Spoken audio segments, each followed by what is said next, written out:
എല്ലാ പ്രേക്ഷകരെയും 1 minute world എന്ന YouTube ചാനലിലേക്ക് സ്വാഗതം ചെയ്യുന്നു.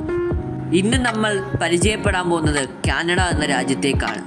നിങ്ങൾക്കറിയാമല്ലോ, ഇന്ത്യയിൽ നിന്ന് ഒരുപാട് പേർ ഈ കാലയളവിൽ കാനഡയിലേക്ക് പോയത്.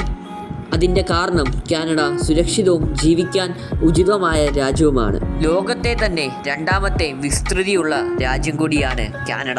മേപ്പിൾ ഇലയാണ് കാനഡയുടെ ദേശീയ ചിഹ്നവും പതാകയിലെ ചിഹ്നവും. ലോകത്ത് ഏറ്റവും കൂടുതൽ തടാകങ്ങളും നയാഗ്ര വാട്ടർഫോളും ഈ രാജ്യത്താണ് സ്ഥിതി ചെയ്യുന്നത്. ഈ രാജ്യത്തിൻ്റെ കായിക വിനോദമാണ് ഐസ് ഹോക്കി. ഒട്ടോവയാണ് ഈ രാജ്യത്തിൻ്റെ രാജ്യതലസ്ഥാനം. ഫ്രഞ്ചും ഇംഗ്ലീഷും ഈ രാജ്യത്ത് സംസാരിച്ചു വരുന്നു.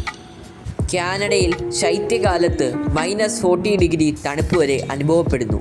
ഇന്ത്യയിൽ നിന്നടക്കം ഒട്ടനവധി പേർ കാനഡയിലേക്ക് പോകുന്നതിൻ്റെ കാരണം നിങ്ങൾക്ക് മനസ്സിലായല്ലോ. നിങ്ങൾക്ക് ഈ രാജ്യത്തെ പറ്റിയുള്ള വീഡിയോ ഇഷ്ടമായെന്ന് കരുതുന്നു. എല്ലാ പ്രേക്ഷകരും ഈ യൂട്യൂബ് ചാനൽ സബ്സ്ക്രൈബ് ചെയ്ത് സപ്പോർട്ട് ചെയ്യുക.